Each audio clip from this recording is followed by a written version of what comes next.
네, 대담한 대담. 오늘의 하이라이트죠. 정세균 국무총리, 전 국무총리 모시고 이야기 나눠보겠습니다. 사실 민주당이 가장 어려웠던 시기에는요, 이분이 항상 있어요. 어디선가 누군가에 무슨 일이 생기면 짠 나타나는 짱가처럼 이분이 예전에 국회 본회의장에서 노무현 전 대통령 탄핵안 통과 저지를 위해서 의장석을 지켰던 그 모습이 사실 아직도 우리에게는 생생합니다.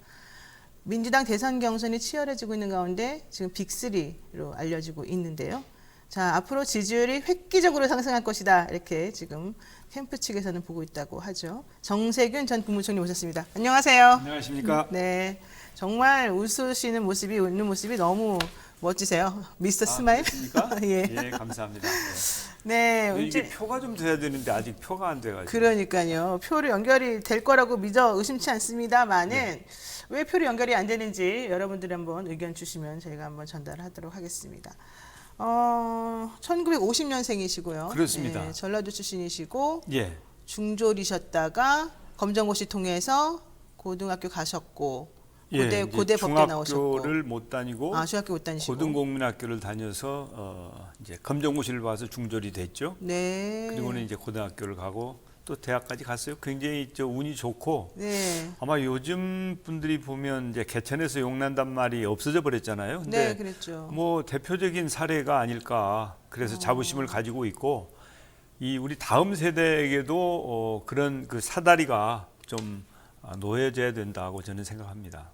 사실 이재명 지금 뭐 지사 같은 경우에도 정말 어려운 시기에 역경을 딛고 일어나서 그렇습니다. 여기까지 예. 올라온 정말 입지전적 인물이다 그러는데 예. 우리 후보님도 사실은 그에 못지 않아요. 근데 왜 안 알려졌을까요? 그렇게 잘?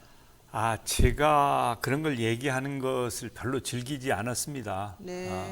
이제 뭐 그게 자랑도 아니고 왜요? 자랑이 아니기는. 뭐 그래 이제 자연스럽게 알려지는 건 괜찮은데 네. 이제 그걸 뭐 내세울 일은 아니다라는 생각이고요. 그냥 열심히 해서 뭔가 이 어떤 자리가 주어졌을 때 성과를 내고 그것에 자부심을 느끼는 쪽으로 네. 사실은 제가 여러 가지 많은 일을 했어요 지금까지. 그렇죠. 성과를 내지 못하고 지나온 자리는 하나도 없다라는 자부심을 저는 가지고 있어요. 그래서 네. 지금 가장 준비된 대통령 후보가 누구냐? 정세균이다라고 네. 하는 확신을 가지고 있기 때문에 제가 도전한 겁니다. 근데 사람들이 그걸 모를까요? 이제 곧 알아주실 거예요. 왜냐하면 제가 후발주자 아닙니까? 네네. 이재명 지사는 지난번에도 출마를 했었고요. 그랬죠. 또 이낙연 후보는 벌써 2년 전에 지지율 40%까지 올라갔던 분들이니까 네, 맞아요. 네. 저야 후발 주자로서 이 비집고 들어가느라고 지금 뭐 진땀을 흘리고 있는데 아직 틈새가 제대로 안 보여가지고 그렇군요. 지금 오계승님께서 전 총리님 안녕하세요. 회사원님, 어머 안녕하세요. 총리님 막 다 인사를 너무 잘하시는데 이석훈님 정세균 화이팅. 그다음에 헤어스타일 바꾸셨나요? 정총리님 제우기라스님 실력도 있고 경륜도 있고 도덕성도 깨끗해서 완벽합니다. 그다음에 또 자랑하셔도 됩니다. 너무 겸손하지 마세요. 뭐 이런 얘기도 있고요. 온통 지금 팬들이 지금 몰려와 있는 것 같아요. 그런데 그럼에도 불구하고 한 방이 없다. 이거는 제 생각입니다. 다른 예. 사람들 그런 얘기 안 했는데 네네네. 사실은 이제 그냥 국회의원 되고 뭐 어떤 요직에 있고 이 정도 하면은 사실 지금 가진 이런 걸 스펙으로 너무 넘쳐나시는데 대통령이 되기 위해서는요 사람의 어떤 마음을 끄는 그러니까 카리스마랄까 뭔가 아주 한 방이 딱 필요한데 그게 좀 부족하지 않나 이 생각이 들어요. 예. 그게 뭘까요? 그게 시대가 변하면 리더십 스타일도 달라져야 돼요. 그렇죠. 예. 우리 대한민국이 금년부로 선진국으로 분류가 됐지 않습니까? 네. 웅크타트에서. 그러면 이제 선진국형 리더십이 존중받는 시대가 됐다고 저는 봅니다. 네. 그래서 사이다라든지 뭐 카리스마라든지 이런 것은 아주 혼란하고 이제 좀 막 그냥 개발연대 그때에 맞는 스타일이지. 아니 지금 바이든 대통령을 보십시오. 네. 이제 저는 우리 대한민국도 이제는 정상적인 리더십이 존중받는 시대가 됐다. 그래서 정세균은 그야말로 정상적인 리더십 스타일을 가지고 있는 사람이에요. 제가 네. 이상하게 튄다든지 네네. 뭐 어떻게 될지 모른다든지 예측 불가능한 사람이 아니지 않습니까? 그렇죠. 그것을 이제 안정적이라고 얘기를 하는데 안정적일 뿐만 아니라 믿을 수 있는 신뢰감이 있는 그런 스타일이라고 저는 네, 봐요. 그래서 지금쯤은 이제 그런 스타일이 존중받을 때가 됐다 그렇게 봅니다. 그렇죠. 사실은 안정적이고 뭔가 좀 예측 가능하고 이렇게 해야지 국정 운영도 사실은 잘 할 수 있는 것이고요. 예, 그렇다고 결정적으로 해야 될 일을 못한다든지 결단을 못하는 게 아니고 결단해야 될 때 결단한다는 것이죠. 네. 말하자면 박근혜 대통령 탄핵을 제가 국회의장으로 주도를 했지 않습니까? 네, 그랬죠. 그리고 작년에 총리를 하면서 코로나19가 대구 경북에 막 그 심해졌을 때 직접 현지에 가가지고 제가 3주 동안 현지에 머무르면서 맞아요. 진압을 했잖아요. 그래요. 예, 그 예. 기억이 나요, 진짜로. 예, 뭐 뿐만 아니라 제가 산자부 장관 할 때는 수출 열심히 드라이브 해가지고 3천억 불 사나이도 됐고 네. 예, 역대 어떤 일이든지 저한테 주어졌을 때 거기서 성과를 내지 않고 그냥 자리만 지키다 나온 적은 한 번도 없어요. 네. 그렇기 때문에 지금은 이제 코로나 이후에 경제 위기를 극복해야 되고 네. 또 우리 일상을 회복해야 되는 등의 이런 굉장히 중요한 시기에 제대로 준비되고 국정 전반에 대해서 확실한 이해와 경험을 가지고 있는 정세균이 지금은 적임자다. 그때 필요한 사람이 있는데 네. 지금이야말로 정세균이 필요한 때다. 그래서 국민들께서 정세균을 쓰시면 그러면 결코 후회하시지 않을 거다. 제가 분명히 말씀드립니다. 그러니까 근데 재미가 없어요. 재미있게 합시다. 재미있게 합시다 우리. 그게 바로 요즘에 이제 젊은이들이 유머 있는 사람을 좋아한다 뭐 이런 얘기 나오지 않습니까? 예. 그러니까 그게 바로 이제 아무리 좋은 약이라도 그냥 진열 때만 노여만 있으면은 그냥 구색 맞추는 데만 맞아요. 기여를 하잖아요. 근데 예. 사실은 그거를 딱 꺼내보고 써보고 아 이거 정말 괜찮구나 이걸 알아야 되잖아요. 예. 근데 이제 바로 그 모멘텀이라 그럴까요? 계기라 그럴까요? 그게 예. 조금 부족한 게 대중에게 어필을 조금 덜 하게 되는 요소가 아닐까 생각이 예, 들어요. 그런 측면이 있죠. 예. 좀 뭔가 좀 이렇게 내세우셔야 될 것 같은데. 일꾼이지 말꾼은 아니거든요. 아. 근데 일도 잘하면서 말꾼까지 해라.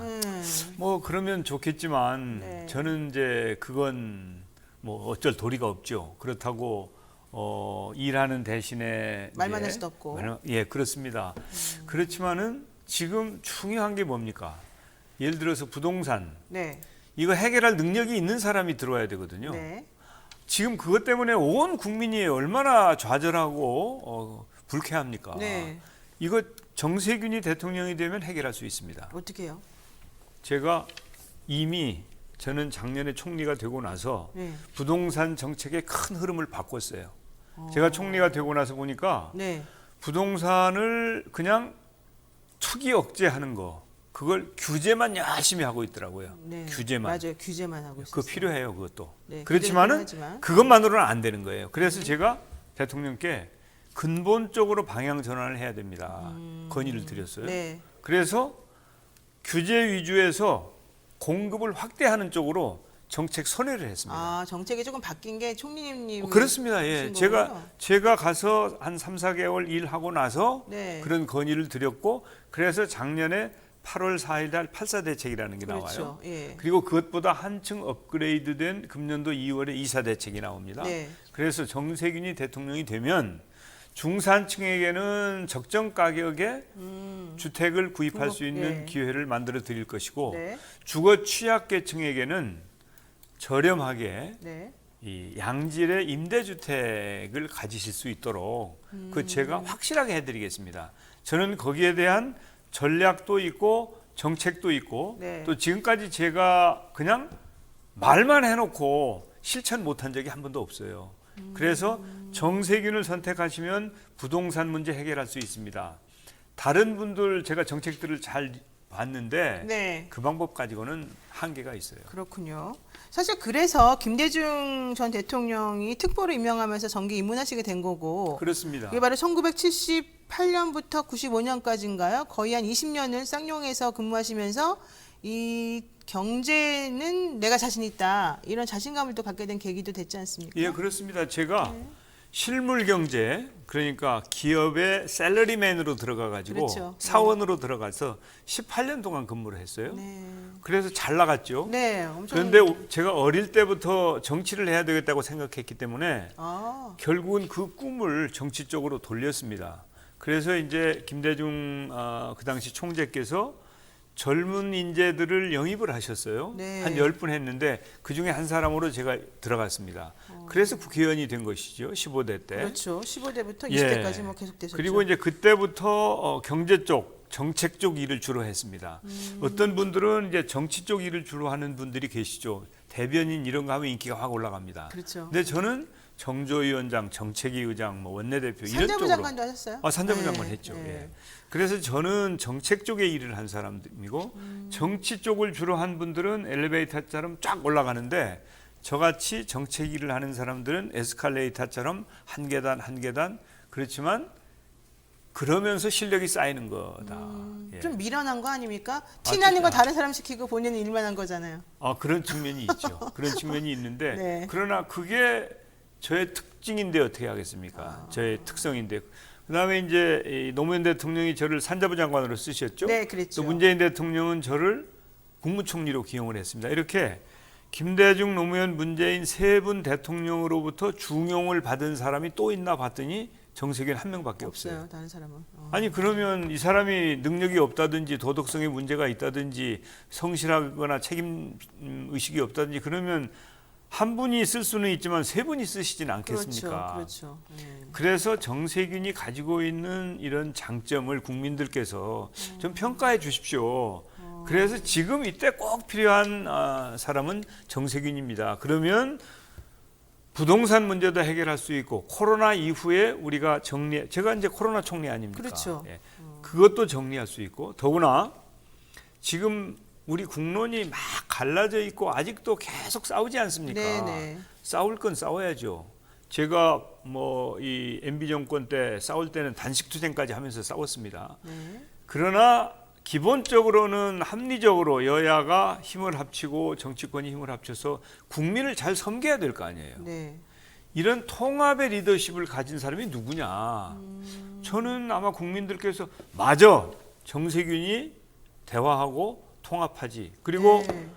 IMF 외환위기 때 김대중 대통령이 노사정 대타협을 이끌었는데 네. 제가 한 거 아닙니까? 그렇죠. 예, 제가 노사정 대타협을 성공시킨 사람이란 말이죠. 그런데 앞으로도 우리가 가지고 있는 여러 문제들을 해결하는 데 있어서 네. 대타협이 절대 필요합니다. 그렇죠. 그걸 제대로 할 수 있는 사람이 누구냐? 그 답이 나와 있는데 아직도 그 답을 잘 안 쳐다보셔서. 왜 그럴까요? 정말 지금 들어보면 참 이렇게 하신 일도 많고 하실 일도 많은 것 같은데 이상하네요, 정말로. 3대 미스터리 중에 하나로 제가 남겨두겠습니다. 그런데요, 이제 예. 그 얘기를 하셨으니까 제가 그냥 여쭤볼게요. 그 정책 토론이 이번에 사실은 좀 부재하다 뭐 이런 비난도 있습니다만은 예. 후보님께서는 이 얘기를 하십니다. 균형 발전 4.0 신수도권 플랜. 예. 이걸 사실 제일 공약으로 내세우신 거잖아요. 그렇습니다. 이게 정확히 예. 뭐예요? 예. 지금 작년에 수도권 인구가 비수도권 인구보다 초과했어요. 네. 그러니까 수도권 집중이 심화됐다는 그러네요. 얘기죠. 네. 사실은 이제 문재인 정부 때 국가균형발전 전략을 열심히 추진했지 않습니까? 그 네. 이후에 이명박 대통령이 그걸 조금 훼손했죠. 그러나 그 정책이 추진됐음에도 불구하고 아직도 국가균형발전이 이루어지지 않고 있기 때문에 네네. 진짜 국가균형발전이 이루어져야 국가 경쟁력이 커질 수 있다. 네네. 그래서 이제 충청권을 신수도권으로 해서 네. 이제 행정 수도를 완전히 이전을 하고 네. 거기에 대학 도시 같은 것도 만들고 대학 도시요? 예, 대학 그다음에 도시- 예. 지금까지는 이제 그 대한민국 발전 전략이 수도권 1급 체제에 경부축으로 이렇게 발전해 왔어요. 네, 그렇죠. 경부축으로 했지 경부축으로. 않습니까? 예. 네. 근데 그걸 X축으로 만들자. 아, 그리고 이제 1급 체제에서 다극 체제로 만들자. 그걸 다극 이제 체제. 강호축이라고 얘기를 합니다. 강원도에서 호남까지. 네. 그래서 경부 고속철처럼 강원도에서 호남까지 고속철을 연결하자. 그래서 저 호남에서도 이제 시베리아를 통해서 유럽으로 가는 길로 연결될 수 있도록 강호축을 연결해서 대한민국을 X축으로 만들면 사통팔달 그러네요. 네. 균형 발전을 기할 수 있다. 네. 예, 그게 이제 그래서 뭐 서울에 있는 예를 들어서 육사 같은 것도 논산으로 좀 옮기자 등등 굉장히 내용이 큽니다만은 그런 내용 특히 제가 이제 네. 대학을 앞으로 대학이 문제가 많거든요. 학생 수가 학생들 줄어들어서 적으니까. 예. 이것을 기회로 해서 오히려 전화위복의 계기로 삼자. 대학 도시를 만들자. 네. 여기에다가 이제 그 스타트업이라든지 벤처기업 같은 것도 대학에 들어와서 함께 교수님들이나 학생들하고 연구하게 하고 네, 네. 거기에 주택까지 더하자. 네. 사실은 대학들이 굉장히 넓은 부지를 가지고 있습니다. 그렇죠. 그런데 시내에 그런 부지가 다른 데는 구하기가 어렵거든요. 네. 그러니까 그 부지를 활용해서 대학 도시를 만들면 거기서 일자리도 만들어지고 젊은이들이 미래를 향해서 꿈과 희망을 키울 수 있다. 네, 네. 이제 그런 내용까지를 포함한 것이 국가균형발전 4.0 전략이고 신수도권 전략입니다. 그렇군요. 그러니까 충청권 메가시티, 뭐 강원 전북 포괄하는 신수도권 조성하고 그다음에 사실 지금 우리 눈에 뻔히 보이는데도 우리가 인식하지 못하는 그런 부분에 눈을 조금 돌려가지고 좀 새로운 관점으로 뭔가 좀 사업을 시작해보고 희망을 예. 주고 싶다. 그렇습니다. 이렇게 예. 되는 거네요. 지금 우리 보시는 시청하시는 분께서요. 정총리님, 황정원님이라는 분인데 응원하는 화성시민입니다. 충분히 잘하셨고 믿음이 앞서가는 대선 후보이기에 기대와 응원을 합니다. 지지율 멈추는 것 중에서 가장 우선해야 될 부분은 조국 장관님을 비롯한 무자비한 수사에 지킴이가 되어줘야 된다는 것 아닐까요? 이런 얘기 하시면서요. 지지율을 조금 더 대폭 상승시키기 위해서는 지금보다 좀 더 강력하게 뭔가 행동을 좀 보여주시면 좋겠다. 이런 얘기를 지금 하고 계시고요. 들어보니까 정말 좋은데 네거티브는 좀 그만하면 어떨까요? 이런 얘기도 지금 하고 계십니다. 좋은 정책으로 정정당당하게 경쟁하셨으면 좋겠는데요. 뭐 이런 얘기도 하셨고요. 공수처 기능, 김영호 님이 말하는 거는 공수처 기능이 제대로 들어가고 있는지 좀 확인 좀 해주세요. 이제 이런 얘기 좀 하셨고요. 지금 보니까는 내가 몰랐는데 이 정총리님 생각보다 엄청나게 많은 일을 많이 잘하시고 차별화된 공약 갖고 계시다. 이런 의견들 많이 있거든요. 근데 어필을 조금 못하는 거 아닙니까? 이제 이런 의견들이 있는 것 같아요. 그래서 아무래도 그동안에 있었던 여러 가지 깨끗한 이미지를 좀 더 발판 삼아 네거티브보다는 본선 경쟁력을 좀 더 높이는 쪽으로 좀 하시면 좋겠습니다. 이제 이런 얘기까지 나왔습니다. 자, 이제 본선 경쟁력 나오니까 사실 이 말씀 안 드릴 수가 없어요. 좀 전에 김대중, 노무현, 문재인으로 연결되는 사실은 적통이시잖아요, 제일. 그렇습니다. 그런데 오히려 그것 때문에 발목을 잡는다. 우리가 사실은 호남 쪽의 어떤 지지를 가지고서 기반을 가지고 나오시는 분이 조금 나중에 본선 나가려 그러면 사람들이 발목을 잡는 이유 중에 하나가 이쪽으로 가면 오히려 확장이 안 된다. 이런 얘기 때문에 지금 좀 힘든 부분이 있었잖아요. 예. 그 부분은 어떻게 보십니까? 아마 제가 호남 출신 정치인이지만 그게 뭐 약점일 수도 있는데 호남 색깔이 좀 옅은 정치인일 거예요. 그렇죠. 제가 호남에서 4선을 했어요. 네. 그리고 나서 제 발로 걸어서 종로로 왔습니다. 예. 그때 저는 도전을 한 겁니다. 만약에 내가 종로에서 선택을 받으면 큰 정치를 한번 해보겠다. 대통령 한번 출마해보겠다. 그렇죠. 큰 정치인 대통령. 그런데 종로에서 만약에 낙선을 하면 그러면 정치 그만두겠다. 배수진을 치고 제가 온 거거든요. 네. 제가 뭐 종로에 무슨 연고가 있습니까? 지지층이 있습니까? 그렇지만은 호남에서 4번씩이나 저를 밀어줬으면 뽑아줬어요. 네. 뭔가 좀 큰 일을 한번 해봐야지. 네. 그리고 국회의원을 직업처럼 계속 선수만 쌓아가면 우리 후배들은 어떻게 합니까? 그렇죠. 예. 그래서 제가 종로로 와서 도전을 한 거거든요. 길을 좀 내어주고 예. 확장시키는 그러니까 거군요. 그런 점도 한번 보시면 정세균이 간단치 않네. 네. 그 도전 아무나 하는 거 아니고요. 그렇죠. 다른 분들 도전해서 성공한 사람이 없습니다. 정치 1번지 종로는 아무나 예. 가는 게 아니죠, 사실은. 그래서 이제 그런 그렇기 때문에 저를 꼭 호남 출신이긴 한데 호남 색깔이 짙은 정치인 혹은 이제 호남에 의존해서 정치를 하지 않은 측면은 있죠. 그러다 보니까 오히려 내 열상 팬들이 좀 부족하다 이럴 수도 있어요. 그럴 수도 예, 있습니다. 예. 그렇지만은 이제 그게 약점이면서 장점이 될 수 있는 게 그렇죠. 아마 예선에는 혹시 약점이 될지 모르겠습니다만은 본선에 가면 강점이 될 수 있다. 그래서 저는 단연 본선에서 보는 게 뭐겠습니까? 정체성과 도덕성과 전문성 이런 것들을 보게 될 텐데 그렇죠. 네. 그 기준으로 보면 단연 정세균이 본선 경쟁력이 있다 이렇게 저는 생각하지요. 그래서 그런지 지난번에 캠프에서 이런 말도 나왔습니다. 노무현 대통령 때보다 오히려 지지율은 상승하고 있고 상승할 가능성이 높다. 왜냐하면 2002년도에 노무현 전 대통령이 새천년 민주당 그 경선할 때 그때 초기 지지율이 2%대 이제 전후였는데 예. 치고 올라간 거잖아요. 그렇죠. 근데 지금 총리님 같은 경우는 그거보다 이제 높이 올라가고 있으니까 이제 뭔가 하나의 계기만 생기면 사실은 된다. 이제 이렇게 보시는 것 같아요. 예. 그 계기가 과연 뭘까요? 계기가 아마 그게 이제 좀 충청권에서의 그 경선이라고 봅니다. 충청권. 예, 네. 9월 초에 네. 이제 9월 5일로 현재 돼 있죠. 충청권에서 1차 경선을 하게 돼 있어요. 그러면서 아마 드라마가 시작되지 않겠는가. 지금 현재 이미 그 조짐이 나타나고 있는 게 네. 호남과 충청에서 저의 지지율이 상승한다고 하는 여론조사 결과가 있습니다. 그래요. 예, 그건 뭐 우리 캠프에서 한 게 아니고 네. 발표된 게 있습니다. 네. 8월 2일자로. 그렇기 때문에 변화가 일어나고 있다. 그리고 이 변화의 불씨를 잘 살리면 네. 9월 초에 뜻밖의 상황이 만들어지면서 경선 드라마가 펼쳐질 수 있다 네, 하는 네. 기대를 갖고 그런 상황이 만들어지도록 최선을 다해서 노력을 할 겁니다. 네, 그렇군요. 자, 그러다 보니까 충청 그러면 또 윤석열 전 총장이 지금 충청 뭐 대망론도 얘기하면서 여기 건 내 거야 뭐 이제 이런 얘기 하잖아요. 뭐 근데 꺾으실 수 있겠어요? 그분이 거기서 잘하지는 않으셨다면서요. 예, 안 잘했다. 아버님 고향을 이제 얘기를 하시는 것 같아요. 그래서 뭐 그런 거 가지고 막 연고 내세면 얘기하고 안 막 돼요? 그러는 게 좀 약간 옛날스러운 것 좀 같아요. 구태스럽다. 예, 근데 총리님도 그런 거 좀 우리- 필요하지 않을까?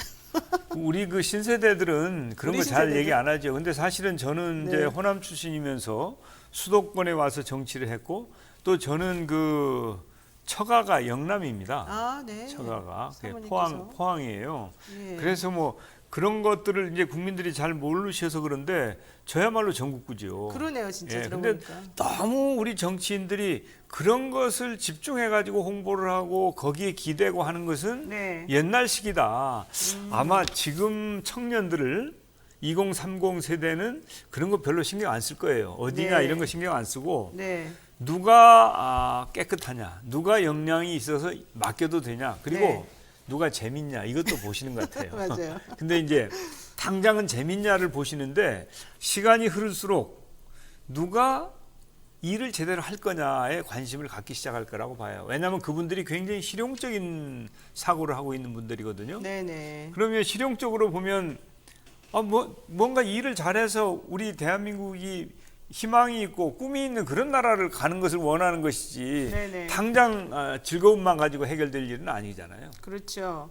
그러니까 지금은 이제 뭐 지역색 가지고 자꾸 얘기하는 거는 옳지 않다 하셨습니다만은 이재명 후보 캠프에서 백제 발언 관련해 가지고 막 언론사 또 고발도 하고 그러지 않았습니까? 민주당 경선이 자꾸 지역주의 때문에 혼탁해진다. 예. 이거 어떻게 보세요? 그거 이제 이재명 그 후보가 저한테 뭐 그런 취지가 아니었다 그래서 제가 다시 한번 읽어봤더니 취지 같아요? 지역적 확장력이라고 지역적 확장력이라고 네네. 하고 그 이전에 백제 호남 이런 얘기가 나와요. 그렇죠. 아무리 봐도 이건 지역주의가 깔려 있다고 볼 수밖에 없습니다. 그러면 저는 이제 이재명 후보한테 그거 가지고 계속 강변하고 뭐 언론 변명하고? 기자까지 네. 기자까지 그러지 말고 그냥 유감 표시 한번 하고 지나가자. 그거 미리 정리해 버려야지. 네. 나중에 혹시 이제 이재명 후보가 우리 후보가 될 수도 있는 거 아니에요. 그렇죠. 현재로 보면은 그 가능성이 지지율이 많죠. 높잖아요. 예. 그러면 본선에 가서 어떻게 하려고 그러냐. 우리 여기서 정리하고 가자. 그게 제 얘기예요. 네. 제가 뭐 그걸 꼭 공격하자는 것이 아니고 문제가 허물이 있으면 그리고 사람이라는 게 뭐 작은 말실수 할 수 있죠. 윤석열 씨는 매일 하다시피 하는데 예? 그러니까요. 오히려 매일 하는 하다시피 사람들은, 하는데 네. 저는 이제 그런 걸 못해서 문제죠. 차라리 한번 실수를 한번 하세요. 빵 터뜨리게. 그러니까 그걸 한번 해야 너무 되는데 점잖으셔서 그런 것 근데 같은데. 이게 안 되는 거예요. 이게 천성적으로 쓰면 그런데 되시구나. 예. 그거 뭐 했으면 네. 그 유감 표시 한번 하고 정리하고 지나가면 되지. 왜 그거에 계속 그러고 아마 상대 후보 그러니까 이낙연 후보의 대변인인가를 또 선관위에다가 고발한 것 고발했어요. 같아요. 예. 그러지 말고 정리해버리는 게 낫죠. 그렇죠. 좀 그렇게 따지고 보면 좀 여유가 없으신 건가 오히려 이재명 후보는 사실 1등인데도 불구하고 체질인 것 같아요. 체질이요? 좀 그렇게 그래서 또 민주당 지지하시는 분들이 그렇게 그냥 물고 늘어지는 체질을 또 원하는 것 같기도 해요. 근데 우리 총리님은 사실 좀 이제 변호사라서 그런 것 같아요. 이거 하나 여쭙겠습니다. 이재명 후보가 빚을 지고 있다 이런 얘기가 나옵니다. 왜냐하면 부대변인도 사실은 총리님이 옛날에 시켜주셨고 정동영 체제에서 이제 끌고 왔지만 어느 정도는 키워주신 면이 사실 있단 말이에요. 근데 예. 지금 현재 모습을 보게 되면 조금 역전돼 있는 상황이어서 이거 조금 속상하겠다 이런 질문하시는 분도 있어요. 아닙니다. 그거 그렇지 좋습니다. 않아요? 예, 제가 함께한 우리 동지들이 이렇게 성장해서 국민적인 관심을 받는 것은 저의 자부심이죠. 그래서 성남시장 공천도 시켜주시고 그랬던 그렇습니다. 거죠? 예, 사실은? 제가 그때 네. 전략 공천했죠. 그렇죠. 예. 네. 그래서 이렇게 성장했으니까 굉장히 그건 좋은 일입니다. 그래서 우리 민주당에 지금 인재가 많은 거 아닙니까? 네네. 예, 그래서 저는 그건 그리고 지금도 저한테 잘 합니다. 아 잘해요. 예. 저도 좋아하고요. 네, 그렇습니다. 자, 마지막 좀 이제 마무리해야 될 타임이어서 벌써 지났네요, 사실은. 자, 이제 2등은 지금 급해요. 사실은 우리 총리님이 지금 시간이 많이 있는 게 아니라서 맞습니다. 2등을 해야 됩니다. 그래야지 결선 가서 뒤집어질 1등을 수 있어요. 할 수도 있습니다. 1등 할 수 있어요. 좋습니다. 마지막 필승 전략 뭐가 있습니까? 역시 그 진정성이라고 저는 생각을 합니다. 국민께 진정성. 진정성을 가지고 다가가야 된다. 네. 그래서 우선 그냥 급하다고 해서 임시 방편으로 대항하지 말고 네. 좀 진정성을 가지고 국민들과 열심히 소통하고 신뢰를 쌓는 노력을 하겠다. 그리고 신뢰. 좋은 정책으로 승부하겠다. 네. 결과적으로는 원팀을 만들어서 정권 재창출 꼭 이루겠다. 그 말씀. 예. 지금 우리 시청자분이 이렇게 말씀하십니다. 딴 거 없습니다. 국민을 대신해서 국민이 진정 듣고 원하는 일을 실행해 줄 수 있는 사람. 그런 사람. 이런 사람이 필요합니다. 역사상 가장 뛰어난 후보 정세균 총리님 정권 재창출하시면서 깨끗한 도덕성, 검증된 유능함, 통합의 리더십을 끝까지 보여주시기 바랍니다. 이런 얘기 하셨습니다. 듣다 보니까는 왜 진작 모시지 못했을까 이런 생각이 좀 듭니다. 네, 오늘 여기까지 하고요. 일단 정세균 총리님은 보내드리도록 하겠습니다. 오늘 말씀 고맙습니다. 네, 감사합니다. 네.